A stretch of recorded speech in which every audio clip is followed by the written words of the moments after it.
oleh beberapa pihak itu santai aja atau? Ya, kalau tanggapan saya kenapa dilaporin ya mungkin Allah Azza wa Jalla ingin memperlihatkan kalau dukun itu tidak bisa dipercaya. Ya buktinya kalau dukun bermasalah ke polisi bukan ke pakai main dukun ya. Kan Allah mau memperlihatkan itu. Mereka kalau nggak salah saya baca mereka melaporkan itu karena ngakunya jobnya sepi. Nah ini kan membuktikan bahwa dukun nggak ada tuh bisa penglaris pesugihan. Kalau dukun bisa penglaris, kenapa mereka keluar-keluar ketika jobnya sepi? Pakai aja penglaris harusnya. Iya kan? Kalau misalkan ada ilmu penglaris beneran. Nah itu mungkin Allah Azza wa Jalla lewat kejadian ini ingin memperlihatkan bahwa sebenarnya dukun adalah manusia biasa. Maka dari itu jangan percaya dukun. Percayanya adalah Allah Azza wa Jalla. Percaya kembali ke agama masing-masing dan Tuhan masing-masing. Gitu. Oke, Bang, cuman mungkin udah berapa surat atau mungkin udah berapa laporan sih yang lu terima sendiri dengan adanya kasus banyak ini? Kayaknya ada juga banyak yang laporin dan sempat nerima surat somasi atau mungkin panggilan polisi atau polisi? Nggak pernah ada. Sampai saat ini tidak pernah ada karena deliknya nggak masuk juga ke pasal. Ya kan siapapun bisa membuat laporan, ya kan? Ya siapapun di dunia ini juga bebas buat laporan. Tapi kan polisi selidiki lagi nanti masuk nggak deliknya. Ketika masuk ke pasal baru dikasih surat panggilan. Sampai saat ini tidak ada surat panggilan sama sekali dari polisi. Dan itu berarti ya laporannya ya tidak masuk delik alias dipaksakan doang. Tapi ya Bang, selama ini dapat ancaman atau intimidasi dari pihak-pihak gak sih Bang? Kalau ancaman saya nggak tahu ya, nggak terlalu memperlihatkan, nggak terlalu ngelihat karena saking banyaknya orang masyarakat Indonesia yang mensupport saya mungkin ya. Jadi nggak kebaca juga DM dan yang kayak gitu-gitu. Karena ketindih sama yang mensupport sih. Tapi Bang, kamu gimana akhirnya bisa sampai sekarang so viral ini, karirnya makin bagus gitu, gimana sendiri kamu? Ya alhamdulillah sih, saya kayak merasa diberikan tanggung jawab untuk memberikan pengetahuan yang Allah udah titipkan agar didengar lagi lebih banyak oleh masyarakat Indonesia gitu. Oke. Bang, kemarin Persatuan Dukun se-Indonesia juga mengatakan bahwa sebenarnya dukun ini dilindungi undang-undang Bang. Nah itu gimana Bang? Dukun dilindungi undang-undang itu undang-undang yang mana yang melindungi? Bahkan di pasal 545, catat ini ya, pasal 545 sampai 547 itu pelarangan tentang perdukunan. Lihat sendiri, cek di media sosial ya teman-teman yang nggak tahu pasal 545 KUHP, pasal 546 KUHP dan pasal 547 KUHP itu pelarangan tentang praktek perdukunan. Seperti jual jimat, bawa jimat ketika jadi saksi dan sebagainya, kayak ngeramal itu dilarang loh di Indonesia. Cek sendiri kalau nggak percaya. Itu tapi mereka juga mengaku bahkan punya KTA gitu. Ya, KTA kan anggota itu. Iya, KTA. Ya, iya, Benar, organisasi gitu. semua juga punya KTA. Setiap organisasi. Ya yang diakui di Indonesia itu pengobatan tradisional dengan STPT, surat terdaftar pengobat tradisional, bukan dukun yang sok tahu tentang hal goib, bukan. Jadi surat terdaftar pengobat tradisional itu seperti kayak misalkan totok syaraf, pijat, itu diakui sama Indonesia memang. Tapi itu bukan dukun, bukan perdukunan yang transfer penyakit ke kelapa, nggak ada. Transfer penyakit ke tisu, terus tisunya kebakar, nggak ada kayak gitu, nggak ada. Nggak ada. Cuman lu sendiri Bang, dengan makin banyaknya orang-orang yang mungkin mengancam untuk menyantet atau mungkin meneluh, ada rasa takut nggak sih Bang? Ya kalau saya mah kalau mau nyantet bilang-bilang biar saya kasih fotonya yang gayanya bagus. Karena kemarin tuh, aduh gayanya masa lagi kayak gini loh. Biar bagus gitu loh. Kalau mau viral, aneh aja. Kalau takut mah enggak lah. Karena saya lebih percaya 100% perlindungan Allah itu yang terbaik. Jadi bukan sihir, bukan apapun itulah. Jadi tetap perlindungan Allah itu yang terbaik. Jadi yang mengatur segalanya ya Allah Azza wa Jalla. Gitu. Bukan hal-hal yang kayak gitu. Bang, kemarin Gus Samsudin datang ke Jakarta, ya kan? Iya. Cuman mungkin udah ada pertemuan nggak sih dengan dirimu? Nggak ada. Karena sebelum dia ke Jakarta, pernah sempat teleponan sama saya kan. Dia bilang mau mengakui semuanya, mau menjelaskan kenapa pengobatannya pakai trik, mau menjelaskan itu pengobatan pakai triknya tuh itu dia lakukan zaman dulu. Kalau zaman sekarang udah enggak. Bilangnya kayak gitu. Pas sampai Jakarta kok beda lagi omongan ke media. Terus dari pagi saya teleponin orangnya nggak diangkat-angkat. Ngomong ke media bilangnya udah nelpon saya. Iya, Tapi saya teleponin kagak ngangkat-ngangkat sampai sekarang. Dia nelpon kemana coba? Gitu, saya juga nggak tahu tuh dia ngehubungin kemana. Karena kan saya punya nomor pribadinya loh. Saya teleponin nggak ngangkat sampai sekarang. Tapi dia Bang, bisa kemarin, buktiin medis itu Kak. medis, ya. Bahwa ada Ronsenan. ya, ada Ronsen. ronsen. Jadi ada orang di ronsen di badannya ada paku. Ya memang ada. Itu kejadian pernah memang di Indonesia. Orang di ronsen, dalamnya ada paku, ada benda-benda. Itu nama gangguan psikologisnya adalah PICA, PICA. Gangguan psikologis itu gangguan makan, di mana gangguan seseorang yang menikmati makanan bukan makanan. Jadi bisa baca, itu ada di Tasikmalaya satu, sama di Jember yang kedua. Nah kejadiannya itu memang ada yang dalamnya paku, ada juga yang dalamnya tuh benda-benda kecil, 40 benda kecil kalau nggak salah, atau 50 benda kecil gitu, tutup botol, uang, terus juga uang koin, itu ada di dalam badan memang. Dan itu gangguan psikologis namanya PICA, PICA. Dan Jadi, itu gangguan tanpa sadar. Iya, bukan tanpa sadar. Dia sadar. Jadi ketika stres, semua orang itu kan punya stress release. Ada yang berlibur, ada yang nonton Netflix atau nonton film ya. Ada yang nonton film aja. Ada juga yang nonton YouTube. Nah, ada juga orang-orang yang ketika lagi stres dia ngemilin benda-benda kecil. Dan sebenarnya gangguan PICA ini udah terjadi sama kita semua di umur 1 sampai 5 tahun. Pernah tahu anak kecil yang makan bedak? Itu hal-hal kecilnya. Pernah tahu anak kecil yang makan sabun pada saat itu? Di Indonesia ada. Nah, itu PICA. Kalau dibiarkan terus-menerus, dia akan makan benda-benda yang agak lebih besar. Dan kejadian PICA terbesar di dunia ya, setahu saya sampai saat ini cuma yang di India itu ada 40 pisau rumput di dalam perut. Nah, 40 pisau rumput di dalam perut ketika ditanya dan akhirnya mengakui, orang tersebut mengaku bahwa dia suka makan darah dan rasa besi dalam waktu yang bersamaan.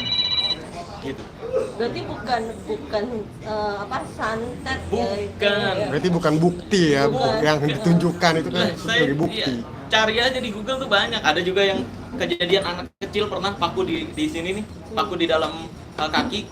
Setelah diteliti dokter, ini dinyatakan sama dokter bahwa ini bukan santet, tapi sengaja dimasukkan. Tapi ada orang jahil sampai saat ini belum ditemukan karena ada bekas lubang di kakinya. Ada bekas lubang di kakinya. Nah, dan itu pakunya ujungnya udah digunting jadi lurus, makanya masuknya gampang ke dalam kaki gitu. Jadi memang sampai saat ini nggak pernah ada tuh bukti santet mengirimkan benda ke dalam badan, nggak ada. Yaitu seperti yang saya jelaskan tadi, itu PICA namanya, gangguan makan. Kalau ada ya boleh dong, kirimin dong, saya mau banget nih. Berarti konklusinya yang kemarin Gus tunjukkan itu menurut abang itu PICA. gimana? Saya nggak tahu ya yang ditunjukin Karena yang yang mana. ditunjukin ronsennya kan memang kebetulan kaki ya, yang di ronsen. Iya. Oh, kaki. Perut kaki. Lah, iya kaki yang Memang. kejadian anak kecil kali. Nah, mungkin kalau misalkan Gus sendiri bisa membawakan korbannya tanpa ada lubang di kakinya tapi benar ada paku, berarti Marcel bisa percaya. Ya mana bukti sampai saat ini nggak ada. Ya misalkan dia bisa membawakan, berarti Bisa. Marcel bisa percaya. Iya boleh, silakan bawakan korbannya. Bukan, kalau saya percaya itu kirimin ke saya dong. Jangan ke orang, kirimin ke saya dong. Paku ke kulkas gitu, masukin ke perut saya gitu. Oke, Bang, imbas dari konflik abang dengan Gus gitu, Gus mengaku mendapatkan ancaman kayak Gus mengaku, pembunuhan. dia mengaku mendapatkan ancaman. Iya. Ya, makanya bahkan kalau- penutupan kalau itu, abang nggak- ada ras iba gak ke dia? Gitu? Ya makanya, ya saya pribadi kan kembali lagi udah ngingetin untuk dari awal. Jangan pakai trik-trikan pengobatannya, kontennya. Kalau emang hiburan atau settingan, bilang ke masyarakat Indonesia hanya sekedar acting, hanya sekedar hiburan, hanya sekedar settingan. Ini kan setiap kontennya dia nggak nulisin itu, tapi di konten lain ya kemarin baru mengakui kontennya semua settingan, hiburan doang.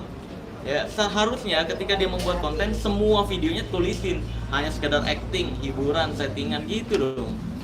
Jadi orang yang nggak nonton video pengakuan dia kan jadi nggak tahu kan, nggak paham kalau itu hanya sekedar acting atau hiburan doang gitu. Nah maka dari itu, kalaupun pengobatan kayak tadi diancam-ancam, ya satu-satunya ya tobat lah, biar masyarakat Indonesia juga bisa memahami atau klarifikasi kenapa pengobatannya pakai trik kan gitu loh. Sesimpel itu sebenarnya. Bang, berarti sampai saat ini dirimu masih menunggu itikat dari Gus mungkin untuk pembuktian ya? Loh iya, dari awal. Makanya saya kan nggak suka di drama-dramain kayak gini nih. Dari awal tuh pembuktian, siapa yang salah udah terbukti salah. Lah ini kan ngomong di media udah ngontak saya, katanya nggak ngerespon. Saya teleponin tidak diangkat. Anda ngerespon kemana? Anda nelpon kemana Anda? Tapi Bang. kemarin tuh sebenarnya ada niat nggak sih mau nemuin Gus di Jakarta? Atau emang sama sekali nggak ada niat sebelum Saya nggak dia tahu. buktiin? Saya malah nggak tahu dia mau ke Jakarta ternyata. Karena yang udah dari hasil teleponan ya nggak ada niatan dia ke Jakarta pas nelfon saya pada saat itu ya sebelum ke Jakarta. Saya tahu dia mau ke Jakarta dari netizen malah. Bang itu si ini mau ke Jakarta loh. Saya cari tahu mau ngapain? Ternyata diundang TV doang. Bukan untuk pembuktian tujuannya. Berarti dedikasi dia takut dong sama kamu. Menurut kamu gimana? Ya mungkin sebenarnya kan harusnya nggak ditakuti kan. Harusnya saya nggak ditakuti toh. Saya nggak melapor, saya nggak mau memenjarakan. Tujuannya kan untuk edukasi masyarakat nih, biar terang gitu loh, biar tahu nih ini trik atau ilmu gitu.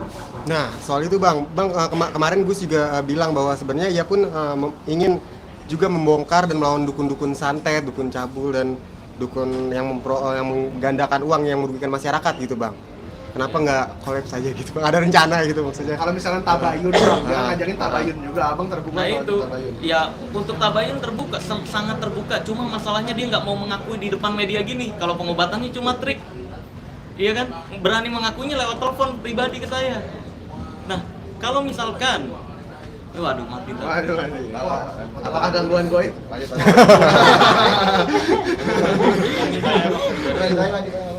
Gangguan baterai. Nah, apa lagi sih? Oke. Udah. Ya, boleh Mas, lanjut. Ya lanjut aja nggak apa-apa. Pertama kita cobain deh ganti deh. Ntar dulu ganti dulu aja. Oh, ini baik banget sih, kita ganti dulu tuh, ditemuin. Gangguan baterai ini mau gangguan goib. Siap. Nah, ya. Lanjut Bang. Oh, 2 menit ya. Oh, Kalau misalkan dia mau mengakui pengobatannya hanya sekedar trik, kontennya hanya sekedar bohong-bohongan, hiburan, atau settingan, ya jelas saya bersedia banget. Bahkan itu jadi membuka masyarakat kan. Alasan kenapa dia pakai trik pengobatannya. Kan sesimpel itu loh. Cuma ya dibuat-buat drama aja sama dia. Ini yang saya kurang suka sih.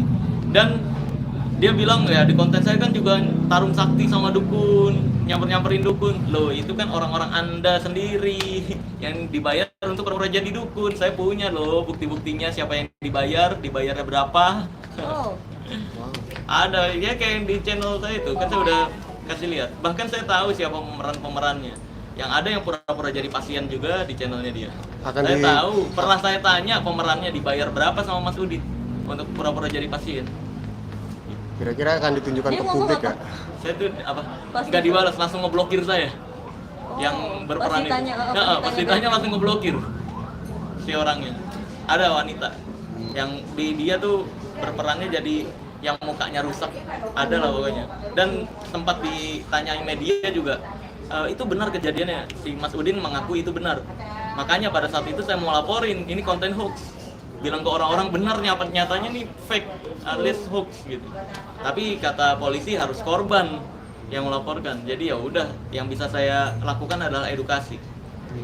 Bang Marcel, cuman kemarin juga Gus Samsudin ada pernyataan yang cukup menarik ya, kayak Bang Marcel sebagai pesulap jangan mengomentari orang yang menguasai sebuah keilmuan lah, al-hikmah lah dia bilang atau apapun itu. Bang Marcel sendiri menanggapi seperti apa? Loh, saya juga bisa kalau misalkan saya pesulap nih, saya ngaku-ngaku aja kayak dia.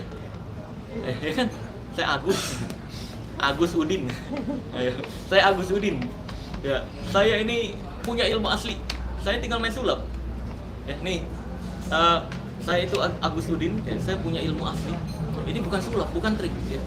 Nih, lihat. Set. Hup. Wih, penarikan benda goib. Kalau ada yang bilang ini trik, wah Anda berarti pesulap. Ini ilmu asli. Gitu. Lah sama aja. Yang lu praktekin kan sulap. Iya. Kalau emang bukan sulap, buktikan dong. Ayo dong, angkat telepon saya. Udah saya publish bahkan di YouTube, di Instagram. Lu kenapa nggak ngerespon di telepon? Ayo dong, angkat pembuktian langsung, tanda tangan gitu. Oke. Tapi pada terancam nih Shell, gara-gara keberadaan kamu kak, para teman-teman Indigo dan teman-teman para dukun nih, trik gue ntar dibongkar semua sama. Iya. Ya kalau panik ya jujur-jujuran, kalau hiburan, kalau bohongan, kalau jujur ya jujur. Sesimpel itu kan. Sebenarnya kan yang terancam sama saya kan yang merugikan masyarakat. Karena saya seriously sesama entertain ya, sesama entertainer Kalau dia ada yang ngakunya indigo membuat karakter, ada yang ngakunya sakti di TV ataupun di YouTube, selama dia tidak merugikan masyarakat yang suka nonton dan yang nggak suka yang nggak usah nonton, itu saya nggak bermasalah. Tapi beda lagi kalau di deskripsinya dia jualan jimat lah, dia jualan apa pengobatan transfer ke kambing, transfer ke kelapa, terus ngeduitin masyarakat dengan nominal yang besar. Ini yang pasti saya bongkar. Yang saya bongkar bukan kontennya, tapi yang saya bongkar adalah pengobatan-pengobatannya itu atau jimat-jimatannya itu. Oh, bisnis di dunia itu berarti ya? Lah iya, kalau nonton kan orang gratis nonton di YouTube, nonton di TV gratis. Ini nggak merugikan. Yang percaya sih, yang enggak. Kan gitu, simple. Kalau untuk sampai menduitkan masyarakat ini yang saya bongkar pasti.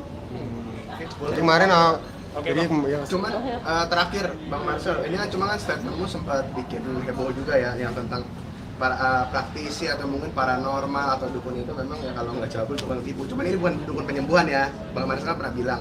Cuman tadi saya sempat wawancara Mas Roy Kiyoshi juga, cuman Mas Roy Kiyoshi juga sempat berpesan mungkin kepada Bang Marcel katanya mungkin lebih apa ya, gimana caranya Bang Marcel menyikapi ada orang-orang mungkin yang memang seorang yang memang sepuh atau mungkin yang memang tinggalnya di pedalaman dan memang ada keilmuan-keilmuan seperti itu. Bang Marcel percaya nggak sih kalau keilmuan-keilmuan yang di pedalaman seperti itu?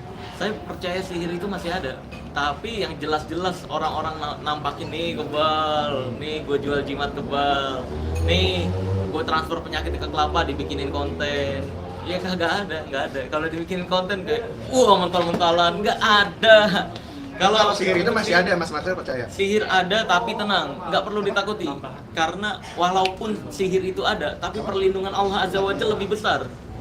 Ya, maka dari itu kayak, kalau misalkan saya dibilang, saya totalitas percaya sama Allah Azza wa Jalla, perlindungan sama Allah, dibilangnya malah nggak percaya sihir. Lah, berarti orang-orang yang percaya banget sihir, lu nggak percaya sama perlindungan Allah itu lebih kuat? Kan gitu. Saya totalitas nggak takut sihir apapun itulah, jin-jinan dan sebagainya, karena saya yakin Allah itu perlindungannya lebih kuat gitu, bukan malah nggak percaya sihir. Tapi yang jelas yang saya bahas itu bukan hal goib yang dibahas di channel ya. Yang saya bahas di channel itu adalah hal-hal yang diduga goib tapi nyatanya bukan goib gitu. jadi nggak general dukun gitu ya, enggak ya Bang ya sebenarnya? General dukun yang sok tahu tentang hal goib, kayak bisa ngelihat jin ngakunya, terus bisa transfer ke kelapa, itu dukun namanya. Dukun yang saya maksud, yang sok tahu tentang hal goib, bukan dukun-dukun yang pengobat tradisional, bukan. Aman ya Bang ya, aman. Yuk. Bang, Udah mau kan meeting lagi dulu soalnya. kan banyak yang lagi bukan pengobatannya Olga nih. Kalau lo misalnya nggak percaya, berarti yang pengobatan dulu Olga ini bisa lo bilang Apa? bohong atau nggak benar? Iya, itu bagian dari trik yang sudah saya pernah bongkar juga. Karena kan buktinya pada saat itu dia ke rumah sakit udah telat, penyakitnya udah semakin parah, dia cuma merasakan kesembuhan. Itu yang dinamakan placebo effect, dimana dia merasakan sembuh doang, tapi sebenarnya tidak benar-benar sembuh. Penyakitnya bener, kankernya makin parah sampai akhirnya parah banget, baru ke dokter dan udah terlambat. Nah, seharusnya memang dari situ, kejadian itu, masyarakat Indonesia bisa mengambil pelajaran. Sebaiknya kalaupun memang mau ke pengobatan, ya ke dokter dulu. Kalau dokter nggak sanggup, ke pengobatan alternatif kayak totok syaraf, pijit, terapi ada tuh yang pakai setrum ya. Walaupun itu pakai alat juga, tapi ya itu ada titik-titik syarafnya kan yang disetrum. Terus juga bisa pakai obat-obatan herbal yang bener-bener aja gitu loh. Nggak ada tuh pengobatan keluar paku lah, disayat terus berdarah, ditutup lagi, keluar apa. Nginiin telur Trik. ke leher. Iya, itu trik. Iya. Karena kelamaan pengobatan kayak gitu, telat juga akhirnya. Iya, akhirnya karena kelamaan penyakitnya makin parah, dia cuma merasa sembuh. Ya udah, akhirnya ya terlambat gitu. Bang, tapi kan banyak artis juga yang dari Asakti yang katanya pernah saja, Ruben juga yang ada belalang dan kaki seribunya, itu gimana Bang? Kalau Ruben sendiri kan dia emang bilang kalau misalnya emang dia diteror dengan Oh nggak tahu deh, kalau urusan itu saya nggak terlalu, sekali lagi totalitas saya nggak pernah tertuju merhatiin si karakter A, B, C, nggak pernah. Karena yang saya mau bongkar itu ya triknya atau apa yang dipraktikkan. Kalau cerita-cerita orang saya nggak pernah merhatikan, karena ya cerita apa yang saya bongkar ya apa yang saya bongkar. Saya nggak pernah merhatikan cerita orang lain. Udah Mas? Oke. Nah bang, ini itu berarti ngontrak ya di sini ya bang, di Jakarta? Ngontrak dulu atau kayak balik atau enggak. Saya ada rumah juga di Jakarta, di Bandung juga ada. Jadi pulang seminggu sekali ke Bandung. Selama jadwal di Jakarta banyak. Oke mas, bang, enggak, satu lagi terakhir. Tadi kan sempat saya juga dengar abang kan bilang tetap percaya sihir, cuman perlindungan Allah lebih tinggi. Berarti menurut abang, tapi kan abang juga pernah mengeluarkan statement tentang santet dan teluh itu tidak ada. Jadi gimana bang, maksudnya sihir yang Iya. abang percaya itu bentuknya seperti apa bang? Ya, santet itu bukan sihir. Karena saya udah mempelajari santet dari mulai metode Jawa, Banyuwangi, Sunda enggak.